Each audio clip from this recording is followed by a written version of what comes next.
Hello everyone, a very good morning to all of you. Welcome again to our Vidya Vihar family. So I hope you all are fine and doing well. So कल तो UPSC का result आ गया है, तो जिन लोगों ने UPSC का exam दिया था उसके लिए तो बहुत खुशी की बात है। बट जिनका सिलेक्शन नहीं हुआ है, जिनका रिजल्ट नहीं आया है, उन लोग को चिंता करने की कोई बात नहीं। Better to try next time. तो हमेशा ट्राई करते रहिए, कोशिश करते रहिए, बस कोशिश में कमी नहीं आनी चाहिए। रिजल्ट तो आपका कभी ना कभी आ ही जाएगा। कोशिश करने वालों की कभी हार नहीं हो सकती है। तो चलिए चलते हैं हम लोग अपने लेक्चर की ओर, जो कि हमारा बेस्ड आने वाला है डेली करंट अफेयर्स शो पे।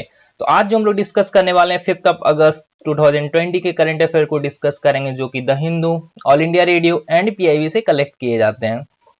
तो लेक्चर स्टार्ट करने से पहले फॉर इंफॉर्मेशन, जनरल इंफॉर्मेशन के लिए आपको ये पता रहना चाहिए कि क्या चल रहा है देश दुनिया में। उसके लिए अभी सबसे फेमस जो चल रहा है वो है कोविड। इससे ज्यादा अभी तो कुछ न्यूज में चल नहीं रहा।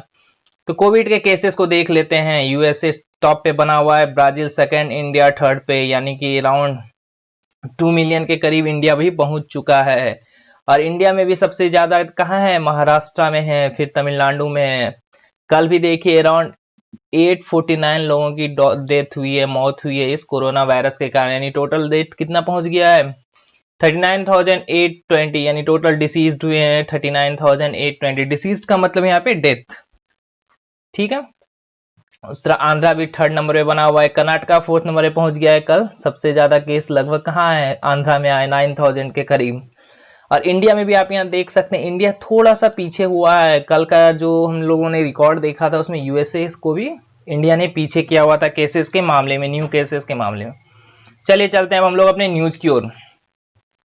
ये हमारा फर्स्ट पेज द हिंदू का। Ayodhya awaits Modi's launch of Ram temple construction. ये कुछ खास न्यूज नहीं है। आज जो है भूमि पूजन है अयोध्या के में राम मंदिर के स्टार्ट का। तो उसी में प्राइम मिनिस्टर मोदी जी और आरएसएस चीफ भागवत जी, मोहन भागवत जी का स्टेज पे स्वागत किया जाएगा। उसी के बारे में यहाँ पे बताया गया है। टर्म बास H1B visa holder from federal jobs. इस न्यूज को हम लोग आगे डिस्कस करते हैं। तालिबान से 2 इंडियन लोगों को फ्री कर दिया गया, जिसको कि तालिबान के द्वारा किडनैप कर लिया गया था अफगानिस्तान में। एनिवर्सरी आपको पता है 5 अगस्त को एनिवर्सरी है, जहां पर से जम्मू एंड कश्मीर के स्पेशल स्टेटस को हटा दिया गया था। तो उसका 1 साल पूरा होने वाला है। इसको लेकर पूरे जम्मू एंड कश्मीर में कर्फ्यू का माहौल है। और ये प्रदीप सिंह जिन्होंने यूपीएससी का इस बार का एग्जाम टॉप किया है, सिविल सर्विसेज एग्जाम में फर्स्ट रैंक हासिल किया है, उनके बारे में थोड़ा दिया गया है। तो एग्जाम पॉइंट ऑफ व्यू से हमारे लिए कुछ इंपॉर्टेंट नहीं है। एक न्यूज जो इंपॉर्टेंट है वो H1B वीजा के बारे में। चलिए उसको देख लेते हैं। टर्म बास H1B visa holders from federal jobs, यानी कि जो भी H1B वीजा होल्डर है उनको फेडरल जॉब अब नहीं दिया जाएगा। यानी कि कोई भी गवर्नमेंट जॉब में एंट्री नहीं मिलेगी, चाहे वो फेडरल कंपनी ही क्यों ना हो। उसमें भी किसी भी बाहरियों को जो कि H1B वीजा होल्डर है उनको अब एंट्री नहीं मिलेगी, उनको अब एम्प्लॉयमेंट नहीं मिलेगी उसमें। और ऐसा ट्रंप ने इसलिए कहा क्योंकि उनका पॉलिसी का आप लोगों को पता है। उनकी पॉलिसी होती है अमेरिका फर्स्ट पॉलिसी। बैराक ओबामा पूरे वर्ल्ड को एक साथ लेके चलते थे, लेकिन ये Donald Trump America first policy को अपनाते हैं, जिसमें कि वो अमेरिकन सिटीजन को पहले प्रेफरेंस देते हैं, चाहे वो कुछ भी काम हो। तो यहाँ पे भी आपको पता है कोविड-19 पैंडेमिक के कारण काफी लोगों का जॉब लॉस हो गया है। सो इस जॉब लॉस में अमेरिकन को थोड़ा कम नुकसान हो, इसलिए ट्रंप ऐसा कुछ कुछ चीजें करते रह रहे हैं। और ऐसा ट्रंप ने बोला भी है कि मैं इसलिए ऐसा कर रहा हूं जो कि अमेरिकन लोगों को जॉब लॉस के कारण कम नुकसान हो। चलिए एक बैकग्राउंड न्यूज इसमें चल के देख लेते हैं कि H1B वीजा क्या है। आपको पता है कि ये किसका वीजा? यूनाइटेड स्टेट का under the immigration and nationality act, यानी नेशनलिटी और इमिग्रेशन एक्ट के तहत ये वीजा प्रदान किया जाता है, जो कि यूएस के एम्प्लॉयर को, यानी कि यूएस के वो लोग जो कि लोगों को एम्प्लॉय देते हैं, उनको ये एलिजिबल बनाता है कि वो टेम्पररली, यानी टेम्पररी बेसिस पे वो फॉरेन वर्कर को कुछ एक स्पेशलिटी ऑक्यूपेशन के लिए एम्प्लॉय कर सकते हैं। यानी कि मान लिया जाए अमेरिकन कोई कंपनी है, उसको कोई हाई स्किल्ड लेबर चाहिए जो कि इंडिया में मौजूद है। तो अगर इंडिया के होल्डर उस पर्सन के पास H1B वीजा हो तो वो फिर वहां जाके कंपनी में काम कर सकता है। तो H1B वीजा का यही एक काम होता है। इसका जो ड्यूरेशन होता है वो 3 इयर्स का होता है, जिसको आप एक्सटेंड करवा सकते हो 6 ईयर तक। अगर उसके बाद भी आपको वहां रहने की जरूरत है तो आप रीअप्लाई कर सकते हो। और हाँ, ये H1B वीजा आप ऐसे ही घूमने के लिए नहीं जा सकते। इसके लिए आपको वहां का, या तो आपको पढ़ाई के लिए वहां जाना होगा, या फिर आपको किसी कंपनी के द्वारा जॉब का कॉल आया हुआ है तो फिर आप H1 वीजा के लिए अप्लाई कर सकते हो। और एक बैचलर डिग्री होना काफी इंपॉर्टेंट है। यहाँ पे एक पॉइंट मेंशन भी है, the application of specialised knowledge and bachelor's degree और the equivalent of work experience, यानी कि बैचलर डिग्री का होना काफी इंपॉर्टेंट है, तभी आप H1 वीजा के लिए अप्लीकेबल हो, एलिजिबल हो, सॉरी। चलिए जब यहाँ तक आ ही गए हैं तो यूएसए की थोड़ी सी सैर कर ली जाए। चलिए मैं पर डे आपको किसी न किसी देश का सैर कराता हूँ, आज भी मैं यूएसए की सैर कराता हूँ। ये है हमारा इंडिया। जब भी आप किसी देश को देखें तो हमेशा उसको इंडिया से कंपेयर करें कि वो किस डायरेक्शन में पड़ता है, तो आपको अच्छी तरीके से याद रहेगा। ये चलिए रहा हमारा प्यारा भारत। यूएसए को खोजते हैं, कहाँ पे है यूएसए, तो ये रहा हमारा यूएसए, यूनाइटेड स्टेट्स। ये देख सकते हैं आप लोग, ये है यूनाइटेड स्टेट्स। बाउंड्री किसके किसके साथ शेयर कर रही है ये, कनाडा, मैक्सिको, दो कंट्री के साथ ये अपना बाउंड्री शेयर कर रही है। और एक तरफ है अटलांटिक सी और दूसरी तरफ है पैसिफिक ओशियन। तो आप लोगों ने देख लिया, सुबह सुबह मैं आपको एक दो देश की सैर करा ही देता हूं। आज मैंने यूएसए की सैर कराई, देखता हूं नेक्स्ट किसकी सैर कराना है। चलिए ये H1B वीजा का हो गया कंप्लीट।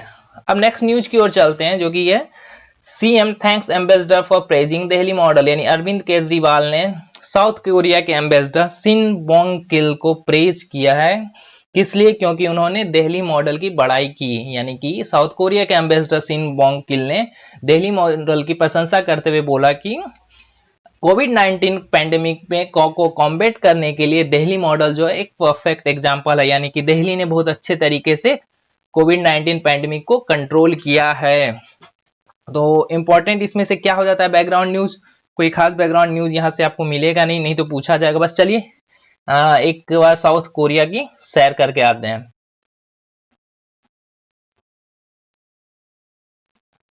यस, चलिए साउथ कोरिया घुमा के लाता हूं आपको। ये रहा हमारा प्यारा भारत और ये रहा आपका साउथ कोरिया। ऊपर नॉर्थ कोरिया है, बगल में LOC है, सी ऑफ जापान है। जब भी आप किसी जगह को देखिए, उसके आसपास पूरे एरिया को देखिए, उसके आसपास क्या क्या चीज है, नेबरिंग कंट्री कौन कौन सी है, उसके नीचे कौन सा सी है, उसके ऊपर कौन सा सी है। यहाँ देख सकते हैं आप LOC है, एक तरफ सी ऑफ जापान है, दूसरी तरफ ईस्ट चाइना सी है, और वहीं पर थोड़ा सा दूर में जापान भी है, उसके ऊपर नॉर्थ कोरिया, उसके ऊपर तो आपको पता ही है कौन है, चाइना है। सो जब भी आप किसी मैप को देखिए तो उसके अगल बगल के इलाके को पूरा देखिए, चाहे वो कोस्टल बाउंड्री हो या फिर लैंड बाउंड्री किसके साथ वो शेयर कर रहा हो। अब आते हैं अपने न्यूज की ओर फिर से। IIT Mumbai to oversee smoke tower project in the capital centre tells supreme court. कुछ दिन पहला एक ऐसा इशू आया हुआ था, जो कि पहले से सुप्रीम कोर्ट के द्वारा एक गाइडेंस दी गई थी कि IIT मुंबई और दिल्ली गवर्नमेंट मिलकर स्मोक टावर को एस्टेब्लिश करेगी पूरे दिल्ली में। और इसके लिए सेंट्रल गवर्नमेंट को गवर्नमेंट को 3 मंथ का टाइम दिया गया था, बट अराउंड 10 मंथ से ज्यादा हो चुके हैं, बट अभी तक वो एस्टेब्लिश नहीं हुआ।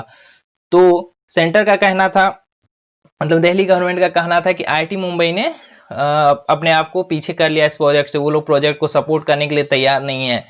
तो फिर सुप्रीम कोर्ट के द्वारा IIT मुंबई से पूछा गया कि वो लोग ऐसा कैसे कर सकते हैं, जब ये सेंट्रल गवर्नमेंट पर प्रोजेक्ट है और वो एक पब्लिक इंस्टीट्यूट है, सो उन्हें इस प्रोजेक्ट में पार्टिसिपेट करना ही होगा। तो स्मोक टावर क्या, वो हम लोग आगे चलने पहले ये देख लेते हैं कि ये जो स्मोक टावर प्रोजेक्ट है, इसमें कौन कौन किसका किसका पार्टिसिपेशन है। इसमें एक पार्टिसिपेशन आप लोग देख सकते हैं, national building construction corporation limited का है, और जो कि टावर को कंस्ट्रक्ट करेगा, जो कि टावर को मैन्युफैक्चर करेगा, बनाएगा। और टाटा प्रोजेक्ट जो है इंस्टॉलेशन वर्क को कैरी करेगा, और ये किसकी देखरेख में होगा, IIT मुंबई की देखरेख में होगा। सो IIT मुंबई पहले पीछे हट गया था कुछ एक इशू के कारण, क्योंकि उसे कुछ मॉडल को लेकर कुछ एक इशू हुआ था, जिसके कारण वो पीछे हट गया था। बस सुप्रीम कोर्ट के इंटरवीन करने के बाद फिर से IIT मुंबई ये प्रोजेक्ट को लेने के लिए तैयार हो गया, और उसकी गाइडेंस में ही ये प्रोजेक्ट आगे बढ़ेगा। चलिए चलते हैं हमारे इसके बैकग्राउंड न्यूज की ओर। क्या हो सकता है बैकग्राउंड न्यूज, सबसे पहला बैकग्राउंड न्यूज हो सकता है कि स्मोक टावर क्या है। ये एक लार्ज स्केल एयर प्यूरिफायर है, जो कि पॉल्यूशन पार्टिकल को कम करेगा अपने सराउंडिंग एरिया में। आपको पता है दिल्ली जो है वर्ल्ड की सबसे लार्जेस्ट सिटी बोल सकते हैं, जहां सबसे ज्यादा पॉल्यूशन होता है, जहां सबसे ज्यादा प्रदूषण फैला जाता है। उसी को कंट्रोल करने के लिए सुप्रीम कोर्ट के द्वारा एक गाइडेंस दिया गया था कि स्मोक टावर को एस्टेब्लिश किया जाए, ऑल ओवर द दिल्ली में। इसके लिए किसका हेल्प लेना है? आईआईटी मुंबई का। ये चीज याद रखिएगा, ये चीज ध्यान में रहिएगा। किसके साथ एमओयू साइन किया गया है? आईआईटी दिल्ली के साथ। मैंने आपको बताया कि इसके लिए 3 मंथ का टाइम दिया गया था, बट ऑलमोस्ट 10 मंथ हो चुके हैं, अभी तक भी सारे जगह दिल्ली में स्मोक टावर नहीं स्टेब्लिश किया गया है। आप लोग अभी 4G यूज कर रहे हैं, पूरी दुनिया 5G की ओर मूव हो रही है, बट अभी भी क्या आपको पता है कि इंडिया में कई सारे ऐसे गांव हैं, कई सारे ऐसे स्टेट है, कई सारे ऐसे जगह है, कई सारी ऐसी कम्युनिटी है जो कोई भी 2G नेटवर्क भी जिनके पास नहीं है। जैसे कि यहाँ देख सकते हैं, remote Arunachal corner gets 2G network awaits power, यानी कि उन्हें 2G नेटवर्क तो मिल गया बट पावर का इशू है। क्यों? क्योंकि वो बहुत ही रिमोट इलाका है, बिजली के तार वहां पहुंचाए नहीं जा सकते, उन्हें डिपेंड रहना होगा सोलर पावर बैटरीज पर। बट वहां का वेदर ऐसा है कि सोलर पावर बैटरी को भी सपोर्ट नहीं करता है। सोलर पावर बैटरीज के लिए आपको सूर्य का होना काफी आवश्यक है, बट आपका वहां वेदर क्लियर ही नहीं होगा, आप कभी सूर्य दिखेंगे ही नहीं, 4-5 दिन के लिए सूर्य दिखते ही नहीं, सो ये भी काफी मुश्किल हो जाता है। चलिए यहाँ से, ये तो एक चीज आपको दिमाग में रखना ही चाहिए, ध्यान में रखना ही चाहिए कि हमारे देश में अभी भी ऐसा हो रहा है जहाँ पे 2G नेटवर्क भी अवेलेबल नहीं है। बट ये किस एरिया में है, ये थोड़ा सा ध्यान रखिए कि अरुणाचल प्रदेश के रिमोट एरिया में है। और इससे एक बैकग्राउंड न्यूज, 2-3 बैकग्राउंड न्यूज उठ सकता है, जैसे कि वहां पे कौन ऐसा टावर एस्टेब्लिश करने का काम कर रहा है। सबसे पहला न्यूज BSNL काम कर रहा है, क्योंकि जितना भी सरकारी काम है टावर को लेके एस्टेब्लिश करने का, टेलीकॉम सेक्टर को लेके, वो सारा काम BSNL ही देखता है, यानी भारत संचार निगम लिमिटेड। कौन सा टावर स्टेब्लिश किया जा रहा है? 2G टावर स्टेब्लिश किया जा रहा है। किसकी हेल्प से किया जा रहा है? इंडियन एयरफोर्स की हेल्प से इसको स्टेब्लिश किया जा रहा है। अब विजयनगर से ये इलाका लगभग 157.57 किलोमीटर, सॉरी 157.56 किलोमीटर है, और इसको पार करने के लिए, इस इलाके को पार तक जाने के लिए आपको नामदाफा टाइगर रिजर्व क्रॉस करना होगा। चलिए, ये न्यूज आपके लिए उतना इंपॉर्टेंट नहीं है जितना कि ये टर्म इंपॉर्टेंट है, नामदाफा टाइगर रिजर्व। ये आपसे पूछा जा सकता है कि ये टाइगर रिजर्व किस स्टेट में है, तो आपको ये चीज याद रहना चाहिए कि ये है आपका अरुणाचल प्रदेश में। चलिए अब थोड़ा सा बैकग्राउंड इन्फॉर्मेशन देख लेते हैं, बाकी ये उतना रेलेवेंट नहीं है एग्जाम पॉइंट ऑफ व्यू से। जो रेलेवेंट था मैंने बता दिया, क्या है? नामदाफा टाइगर रिजर्व, जो कि आपके अरुणाचल प्रदेश में आता है। अब जब अरुणाचल प्रदेश का बात आ गया, चलिए आते हैं अरुणाचल प्रदेश की सैर करके। ये रहा हमारा अरुणाचल प्रदेश, जिसकी राजधानी ईटानगर। अपना बाउंड्री किसके साथ शेयर कर रहा है? एक तो असम, दूसरा नागालैंड, और इंटरनेशनल बाउंड्री भूटान, ऊपर पे चाइना के साथ शेयर कर रहा है। तब तो चाइनीज लोग कभी कभी बोलते हैं ना कि अरुणाचल प्रदेश वालों को हमारे यहाँ आने के लिए पासपोर्ट की जरूरत ही नहीं है, वो तो हमारे ही लोग हैं। ऐसा चाइना का जितने भी देश है वर्ल्ड में और जिनके साथ उनकी बाउंड्री शेयर की जाती है चाइना के द्वारा, सबके साथ कुछ ना कुछ इशू किया रहता ही है। वो जबरदस्ती दूसरों का जमीन हथियाने के कब्जे में के पक्ष में हमेशा रहता है। इसलिए वो अरुणाचल प्रदेश वालों को बोलता है कि आप आ जाओ, चाइना आपका ही देश है, आपको आने के लिए पासपोर्ट की जरूरत नहीं है। चलिए देख लेते हैं फोक डांसेस कौन कौन सा है अरुणाचल प्रदेश में। आजी लामूस, चालो, हिनी कैनिंग, lion and peacock dance, Pasi Kongki, Ponung कोपी। कुछ एक डांस को ध्यान रखिएगा, जैसे चलो, अजीलामू, ये सब कुछ एक इंपॉर्टेंट डांस है, इसको थोड़ा सा ध्यान में रखिएगा कि ये कौन से स्टेट के फोक डांस है। गवर्नर यहाँ के हैं BD Mishra. CM Shri Pema Khandu. State animal है यहाँ के गायल, एंड स्टेट बर्ड है ग्रेट हॉर्नबिल। आपने देखा होगा कठफोड़वा टाइप का इनका मुंह का शेप रहता है ग्रेट हॉर्नबिल का। चलिए अब थोड़ा सा देख लेते हैं कि क्या अरुणाचल प्रदेश इसका स्टार्टिंग से नाम था, तो बिल्कुल नहीं, इसका नाम स्टार्टिंग से अरुणाचल प्रदेश नहीं था। टिल 1972 यानी 1972 तक इसको बोला जा रहा था नॉर्थ ईस्ट फ्रंटियर एजेंसी यानी कि NEFA। बट जाके 20 जनवरी 1972 को इसे यूनियन टेरिटरीज का दर्जा दिया गया और वहां पर से जाके फिर से अरुणाचल प्रदेश बोला जाने लगा। लेकिन फिर भी इनको अरुणाचल प्रदेश को फुल फ्लेज स्टेट बनने में काफी साल लगे, यानी कि 20 फरवरी 1987 को ये एक फुल फ्लेज स्टेट बन पाया। बट इसका नाम जो चेंज हो गया था वो 20 जनवरी 1972 को ही हो गया था, जब इसे यूनियन टेरिटरी का स्टेटस दिया गया।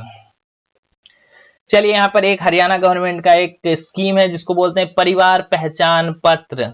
परिवार पहचान पत्र, जैसे आपका होता है ना आइडेंटिटी प्रूफ, एक जैसे आप आधार कार्ड को अपनी आइडेंटिटी प्रूफ बोल सकते हैं, या फिर पहले वोटर आईडी एक रहता था पहचान पत्र के लिए, उसी तरह अब ये परिवार पहचान पत्र बनाया जा रहा है। जो कि 14 डिजिट आइडेंटिटी कार्ड है। ये चीज ध्यान में रख सकते हैं, कितना डिजिट है, 14 डिजिट का ये एक आइडेंटिटी कार्ड है, जिसमें कि परिवार के जो ऑनर होंगे, फैमिली के जो मुखिया होंगे, उसका नाम मेंशन होगा, फैमिली का उनका नंबर मेंशन किया जाएगा। और ये तो काफी पहले का ही स्कीम है, हरियाणा सरकार के द्वारा दिया गया था। इसमें नया क्या है कि हरियाणा सरकार ने अपने सारे वेलफेयर स्कीम को इस परिवार पहचान पत्र के साथ जोड़ दिया है, यानी कि जो भी लोग इसमें, जिन जिन फैमिली का नाम इसमें मेंशन है, वो लोग स्कीम का अच्छी तरीके से फायदा उठा सके, सारे स्कीम का लाभ उनके घर तक पहुंच सके, इसलिए उन्होंने इसको परिवार पहचान पत्र के साथ जोड़ दिया। इसका एक और मेन उद्देश्य है कि फॉर्जरी बंद हो जाए, यानी ब्रोकरेज का काम बंद हो जाए, डायरेक्ट लोगों के अकाउंट में पैसा पहुंचे, यानी कि जो भी वेलफेयर स्कीम्स है उसका सुविधा डायरेक्ट लोगों तक पहुंचे। क्यों? क्योंकि इससे आप फॉर्जरी कर नहीं सकते, कौन सा बीपीएल परिवार है, कौन सा एपीएल परिवार है, किनको इस किसी भी स्कीम का लाभ मिलना चाहिए, नहीं मिलना चाहिए, वो सब इस परिवार पहचान पत्र से आसान हो गई। तो इन्होंने, मनोहर लाल जी ने ऑलरेडी कहा है कि it will and corruption, red tapism, यानी कि करप्शन और रेड टेपिज्म को ये अंत करेगा परिवार पहचान पत्र। तो आप लोग ध्यान में रख सकते हैं कि परिवार पहचान पत्र कहाँ की स्कीम है, वेलफेयर स्कीम है, सॉरी एक वेलफेयर स्कीम नहीं है, परिवार सॉरी गाइस, कभी कभी एक सांस में पूरे सेंटेंस को खत्म करने के चक्कर में ऐसा होता है।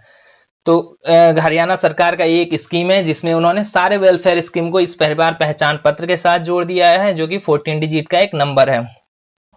ऐसे कई सारे स्कीम है जो हरियाणा सरकार द्वारा चलाया जाता है, जैसे कि एक स्कीम यहाँ पे भी देख सकते हैं आप, मेरी फसल मेरा ब्यौरा योजना, यानी कि डिजिटलाइजेशन ऑफ रेवेन्यू रिकॉर्ड, जितने भी रेवेन्यू रिकॉर्ड है सबको डिजिटलाइज किया जाएगा, जो कि सबको एक ही जगह से आराम से आसानी से अपने किसी भी रेवेन्यू चीज का, अपने रेवेन्यू रिकॉर्ड का डिटेल्स आसानी से मिल सके। इसी को बोलते हैं मेरा फसल मेरा ब्यौरा योजना। तो ये भी आप याद रख सकते हैं, ये किसके द्वारा दिया गया है, हरियाणा सरकार के द्वारा दिया गया। उसके बाद फिर हरियाणा उद्यम मेमोरेंडम, हम पोर्टल, ये भी किसके द्वारा दिया गया है, हरियाणा सरकार के द्वारा दिया गया है, हम पोर्टल। ये सब कुछ एक चीज को ध्यान रखिएगा, ये किस किस सरकार के द्वारा दिया गया है, हम पोर्टल हरियाणा सरकार के द्वारा दिया गया है। चलिए, जब हरियाणा का बात आ गया तो हरियाणा से भी घूम के आ ही जाते हैं। ये रहा हमारा हरियाणा, अपना बाउंड्री देखिए किस किसके साथ शेयर कर रहा है, पंजाब, हिमाचल, उत्तराखंड, उत्तर प्रदेश, राजस्थान, और यहाँ पे छोटा सा दिल्ली आपका है ही। फोक डांस इसका क्या क्या है, घूमर, लूर, डैप, गुग्गा, खोरिया। ये घूमर काफी इंपॉर्टेंट है, काफी फेमस डांस है, इसको आप लोग जरूर ध्यान में रखिएगा। यहाँ के गवर्नर हैं सत्यदेव नारायण आर्य, सीएम है मनोहर लाल खट्टर, भी मैंने बताया भी था। स्टेट एनिमल है ब्लैक बक, आप लोग जानते होंगे ब्लैक बक। ब्लैक बक को एक सलमान खान ने एक मूवी के शूटिंग के दौरान एक ब्लैक बक को शूट किया था, जिसके कारण उन पे काफी दिनों तक केस चला भी था। स्टेट बर्ड है ब्लैक फ्रैंकोलिन, ब्लैक फ्रैंकोलिन। और ये पंजाब 1 नवंबर 1966 को एक फुल फ्लेज स्टेट बना था, किसके अलग होके, पंजाब से अलग होके, ये हरियाणा 1 नवंबर 1966 को एक फुल फ्लेज स्टेट बना था। चलिए अब नेक्स्ट न्यूज की ओर चलते हैं। HDFC bank names Jagdishan successor to Puri as MD and CEO. आपको पता है एचडीएफसी बैंक के अभी तक सीईओ कौन थे, पुरी जी थे, पुरी साहब थे। अब क्या किया गया है, उनको चेंज कर दिया है। क्यों? क्योंकि उनका रिटायरमेंट एज आ चुका है। सो अब जो न्यू एमडी एंड सीईओ होंगे वो होंगे जगदीशन जी, जो कि उन्होंने खुद भी बोला है कि पुरी जी के स्थान को भरना काफी मुश्किल है, बट मैं कोशिश करूंगा। ये ऑलरेडी लगभग 24 ईयर से एचडीएफसी बैंक के साथ जुड़े हुए हैं, सो इनके द्वारा काम करना ज्यादा आसान होगा। इसलिए नेपोटिज्म को बढ़ावा ना देते हुए टैलेंट की कद्र की गई है एचडीएफसी बैंक के द्वारा। इसलिए तो ये largest private sector banking unit है इंडिया की। जहां पे आप टैलेंट को कद्र दोगे, अच्छे लोग आगे बढ़ेंगे, वो सेक्टर चाहे कोई भी सेक्टर हो दुनिया का, वो ऑब्वियसली आगे बढ़ेगा ही बढ़ेगा। चलिए, तो ये न्यूज आप यहाँ से, ये पर्सन स्पेसिफिक न्यूज में आप लोग याद रख सकते हैं कि एचडीएफसी के न्यू सीईओ और एमडी कौन बने हैं, तो ये है जगदीशन जी। और इसमें कुछ खास न्यूज, और इनका पूरा नाम देख लिया जाए, शशिधर जगदीशन। शशिधर जगदीशन, ये आपको ऑप्शन में दिया रहेगा, आपको पकड़ने में आसानी रहेगी। शशिधर जगदीशन जी न्यू सीईओ है एचडीएफसी बैंक के। अब चलिए एक और इशू आ गया। अब 5 तारीख को आपको पता है 5 अगस्त को 1 साल एनिवर्सरी पूरा होने वाला है जम्मू एंड कश्मीर और लद्दाख के, आप बोल सकते हैं कि स्पेशल स्टेटस को हटाने का, जम्मू एंड कश्मीर के स्पेशल स्टेटस को हटाने के बाद।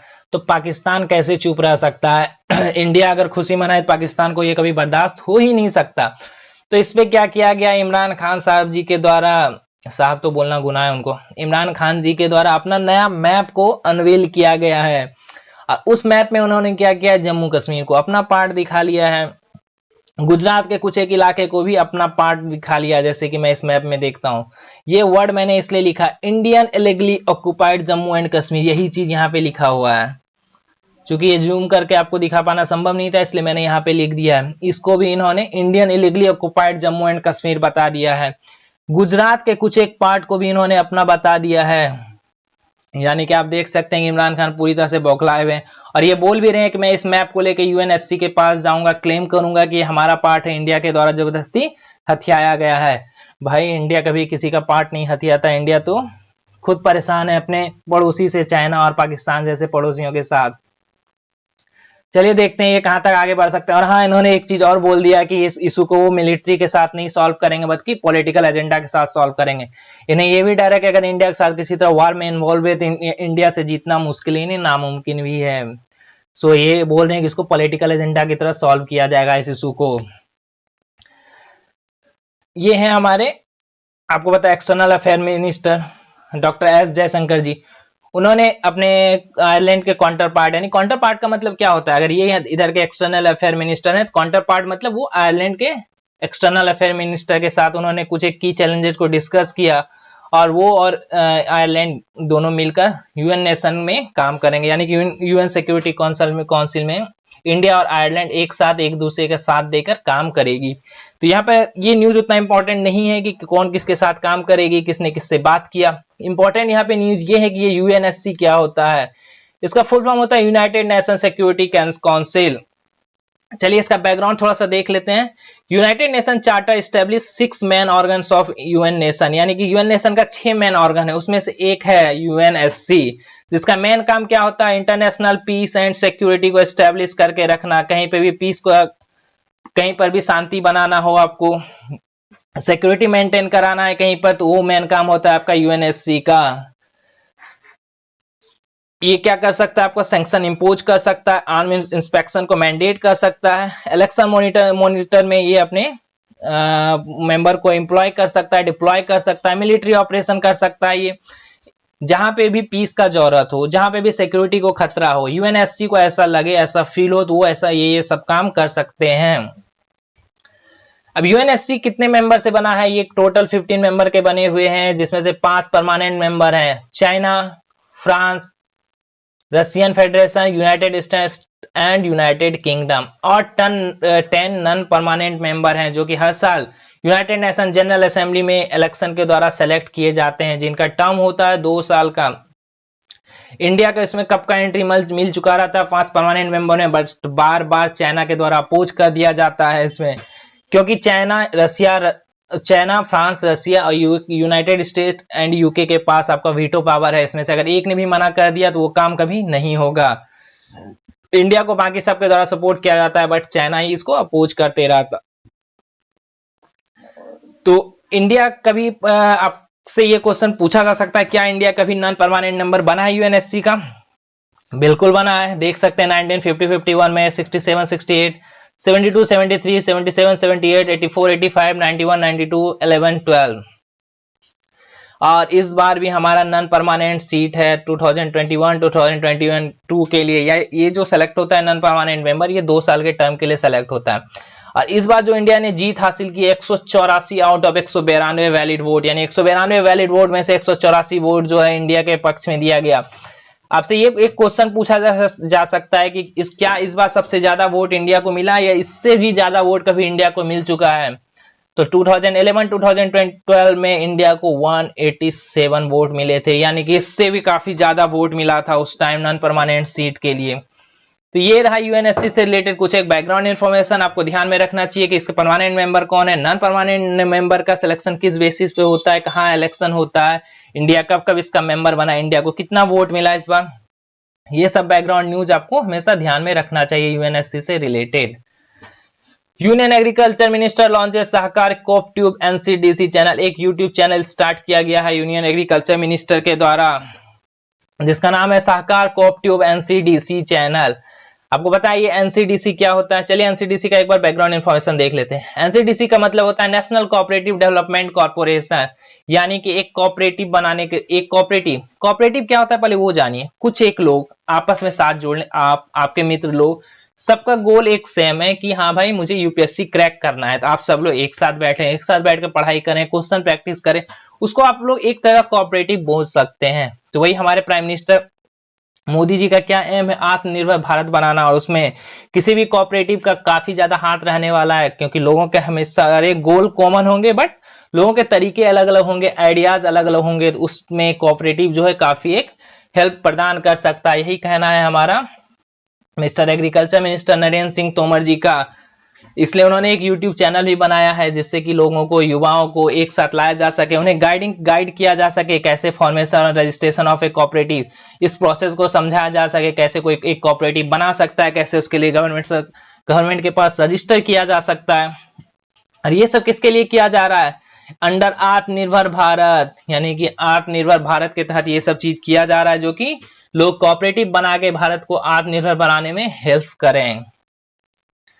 ये देख लेते हैं कि एक बार एनसीडीसी के बारे में। ये है इसका फुल फॉर्म, अगर आपसे पूछा जाए तो फुल फॉर्म ऐसे नहीं पूछा जाता है, बट आपके दिमाग में रहना चाहिए, नेशनल कोऑपरेटिव डेवलपमेंट कॉर्पोरेशन। ये एक स्टेट्यूटरी कॉर्पोरेशन है। क्यों? क्योंकि ये एक्ट ऑफ इंडियन पार्लियामेंट के थ्रू बनाया गया था। कब बनाया गया था? 13 मार्च 1963 में इसे बनाया गया था।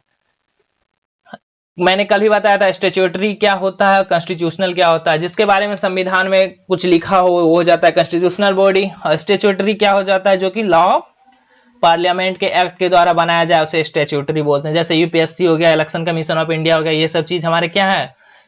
कॉन्स्टिट्यूशनल बॉडी है। इसका पेरेंट डिपार्टमेंट कौन सा है? Ministry of agriculture and farmers welfare, ये इसके पेरेंट डिपार्टमेंट है। इसके अंदर ही एनसीडीसी काम करता है। इसका मेन काम क्या होता है? Production, processing, marketing, storage and export of agriculture produce, यानी एग्रीकल्चर प्रोड्यूस को बढ़ावा देना, उसके प्रोडक्शन में हेल्प करना, उसका मार्केटिंग करना, स्टोरेज करना, एक्सपोर्ट करना, इन सब में हेल्प करना ही एनसीडीसी का मेन काम है, मेन एक्ट है। आप लोगों को शायद इस नाम से आप लोग वाकिफ होंगे, इब्राहिम अलकाजी जी। इनका डेथ हो गया, ये स्वर्ग सिधार गए हैं, इनका डिमाइस हो चुका है। ये थिएटर लेजेंड माने जाते थे, यानी कि थिएटर की दुनिया के ये लेजेंड माने जाते थे। चाहे प्रेसिडेंट हो, वाइस प्रेसिडेंट हो, प्राइम मिनिस्टर हो, या फिर मिनिस्ट्री ऑफ इंफॉर्मेशन ब्रॉडकास्टिंग, सबके द्वारा शोक जाहिर किया गया कि ना इंडिया ने एक हीरे को खो दिया है। तो ये न्यूज ज्यादा इंपॉर्टेंट नहीं है, बट आपसे पूछा जा सकता है कि इब्राहिम अलकाजी जी कौन थे, उनके द्वारा कौन कौन सा प्ले किया गया, उनके द्वारा कौन कौन सा प्राइज जीता गया, अवार्ड जीता गया, तो वो सब हम लोग यहाँ पर से देख लेते हैं। अलकाजी जी ने बीबीसी ब्रॉडकास्टिंग अवार्ड जीता था 1950 में। उन्होंने 50 से ज्यादा प्लेस किए, जिसमें से फेमस प्ले कौन कौन सा है? गिरीश कर्नाड का तुगलक, मोहन राकेश का आज था के एक दिन, धर्मवीर भारती के अंधयुग, और शेक्सपियर के भी काफी सारे प्ले हैं, और ग्रीक प्ले भी इन्होंने किया है। अब चलिए देख लेते हैं कि इन्होंने कौन कौन सा अवार्ड जीता है। कौन कौन सा अवार्ड नहीं, आप लोग बोलिए इन्होंने कौन सा अवार्ड नहीं जीता है, क्योंकि ये फर्स्ट रेसिपिएंट थे। जब भी किसी चीज का कोई फर्स्ट रेसिपिएंट हो तो वो एग्जाम के लिए काफी इंपॉर्टेंट हो जाता है। He was the first recipient of Roopved Pratishthan the Tanvir award 2004 for the lifetime contribution to the theatre, और उन्होंने पद्मश्री 1966 में जीता, पद्म भूषण 1991 में, और second highest civilian award Padma Vibhushan जीता 2010 में। सबसे ज्यादा हाईएस्ट सिविलियन अवार्ड कौन है इंडिया का? भारत रत्न, ये भी एग्जाम में आपसे पूछा जा सकता है। सेकंड सिविलियन अवार्ड कौन सा है? पद्म विभूषण, उसके बाद पद्म भूषण, फिर पद्मश्री, ऐसे ये ऑर्डर चलता है। मैंने स्टार्टिंग में ही बताया था कि यूपीएससी ने इस बार सिविल सर्विसेज एग्जामिनेशन का रिजल्ट दे दिया है। हमारे प्रदीप सिंह जी टॉप किए हुए हैं। टोटल 829 कैंडिडेट का इस बार सिलेक्शन हुआ है, और यहाँ पे प्रदीप सिंह जी के द्वारा टॉप किया गया है इस एग्जाम में। अब मैंने बताया कि यूपीएससी क्या है, हमारा कॉन्स्टिट्यूशनल बॉडी है, क्योंकि इसके बारे में कॉन्स्टिट्यूशन में लिखा हुआ है। ये है कि 45 lakh tonne food grains lifted by state union territories under PMGKY, यानी कि प्रधानमंत्री गरीब कल्याण योजना के तहत स्टेट एंड यूनियन टेरिटरीज के द्वारा 44 लाख टन का फूड ग्रेन लिया गया है, यानी कि सरकार, केंद्रीय सरकार के द्वारा ये हेल्प प्रदान किया गया है। ये इंपॉर्टेंट नहीं है कि कितना किसके द्वारा लिया गया, इंपॉर्टेंट ये है कि प्रधानमंत्री गरीब कल्याण योजना क्या है। चलिए इसके बैकग्राउंड में जाके देखते हैं कि प्रधानमंत्री गरीब कल्याण योजना क्या है। इसको कहीं कहीं पे आप इसका नाम ये भी सुन सकते हैं, prime ministers food security scheme for the poor. ये क्या है? एक फूड सिक्योरिटी वेलफेयर स्कीम है। ये इसको कब लॉन्च किया गया था? मार्च 2020 में। एग्जैक्ट डेट आपको जानना हो तो 26 मार्च आप लिख सकते हो, यानी कि जब पेंडेमिक स्टार्ट हो चुका था तो। सो इस पेंडेमिक में ही गरीबों की मदद करने के लिए, लोग भूखे ना सोए, सबके घरों तक अनाज पहुंचे, खाना पहुंचे, प्रधानमंत्री द्वारा प्रधानमंत्री गरीब कल्याण अन्न योजना का इनॉग्रेशन किया गया, इसको लॉन्च किया गया इस स्कीम को। इस स्कीम का मेन एम क्या बोल सकते हैं आप लोग? इस स्कीम का मेन एम ये है कि 5 केजी का राइस और वेट यानी कि गेहूं पर person and 1 KG of dal to each family, यानी कि 5 केजी राइस और गेहूं पर पर्सन और 1 KG of dal to each family holding a ration card, यानी कि जिस जिस परिवार के पास राशन कार्ड हो वहां पे पर पर्सन को 5 केजी का राइस, 5 केजी दाल, 5 केजी राइस और वेट और 1 केजी दाल पर फैमिली दिया जाएगा। ये है इस आप बोल सकते हैं स्कीम का मेन उद्देश्य, मेन एम इस स्कीम का यही है, यानी कि कोई भी भूखा ना सो सके इस पेंडेमिक में। आपको पता है क्या हालत हो चुकी है पूरी दुनिया की, सब लोग भूखे सोने के लिए मजबूर है। पहले से 3 मंथ के लिए ही किया गया था, मार्च अप्रैल मई जून के लिए था ये पहले, बट अब इसे बढ़ा के नवंबर तक के लिए कर दिया गया है, क्योंकि पेंडेमिक का सिचुएशन और भी बढ़ते जा रहा है, खराब होते जा रहा है, पूरी विश्व इसके चपेट में आते जा रही है, लोग भूखे सोने को मजबूर हैं। इसलिए फूड सिक्योरिटी ये प्रोग्राम है जिसको बोला जाता है largest food security programme in the world. ज्यादा जानकारी के लिए आप एक बार थोड़ा सा इसको रीडिंग लगा सकते हैं। मैंने एक जिस्ट दे दिया है कि इसका मेन काम क्या है, मेन एम क्या है, ये कितना इस स्कीम के तहत कितना राइस दिया जाता है, कितना दाल दिया जाता है। Sport minister Kiren Rijiju chairs first general council meeting of Khelo India scheme. ये क्वेश्चन आपसे पूछा, जब भी कोई चीज फर्स्ट हो या कुछ भी, जब भी कुछ डिफरेंट हो, वो हमेशा यूपीएससी का मेन पॉइंट बन जाता है। ऐसे भी यूपीएससी नहीं, चाहे आप कितना भी कोई भी करंट अफेयर्स के एग्जाम हो जिसमें करंट अफेयर्स पूछा जाए, उन सब के लिए एक क्वेश्चन काफी इंपॉर्टेंट हो जाता है। तो who is the person who takes part in the first general council meeting of Khelo India scheme? तो किसके द्वारा पार्ट लिया गया था? स्पोर्ट्स मिनिस्टर किरेन रिजिजू के द्वारा।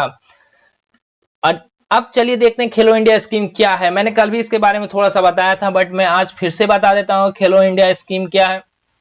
और बाकी यहाँ पे कुछ चीज उतना इंपॉर्टेंट नहीं है। खेलो इंडिया यूथ गेम्स के बारे में मैंने कल बताया था आप लोगों को, वही सब स्टैटिक न्यूज ही है। बस एक चीज यहाँ पर ध्यान देने लायक है, first general council meeting of Khelo India scheme, इसको किसने हेड किया? स्पोर्ट्स मिनिस्टर किरेन रिजिजू के द्वारा इसको चेयर्ड किया गया। फर्स्ट मीटिंग को कहाँ हुआ था? ये 4 अगस्त 2020 को न्यू दिल्ली में ये हुआ था।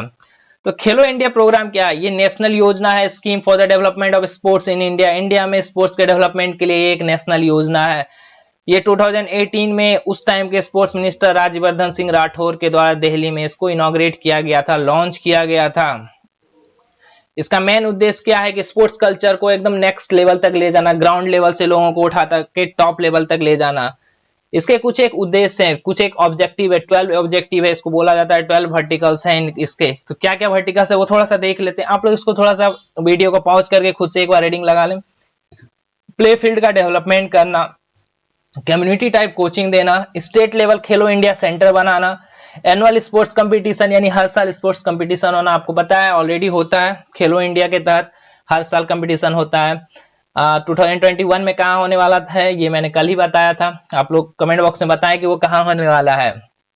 उसका talent search and development, utilisation and creation upgradation of sports infrastructure को बढ़ावा देना, national regional state sports academics बनाना, इसको सपोर्ट करना, physical fitness of school children पे ध्यान देना, स्पोर्ट्स फॉर वुमेन को ज्यादा सपोर्ट करना खेल के लिए, promotion of sports amongst people with disability, people with disabilities को भी खेल की तरफ लाना, जो लोग खेल से दूर भागते हैं किसी तरह की, उनमें कुछ प्रॉब्लम हो, फिजिकल डिसेबिलिटी हो, उनको भी खेल के लिए बढ़ावा देना, sports for piece and development, promotion of rural and indigenous tribal games, यानी कि कुछ एक गेम है जो कि इंडिजिनियसली खेला जाता है, उसको भी प्रमोट करना।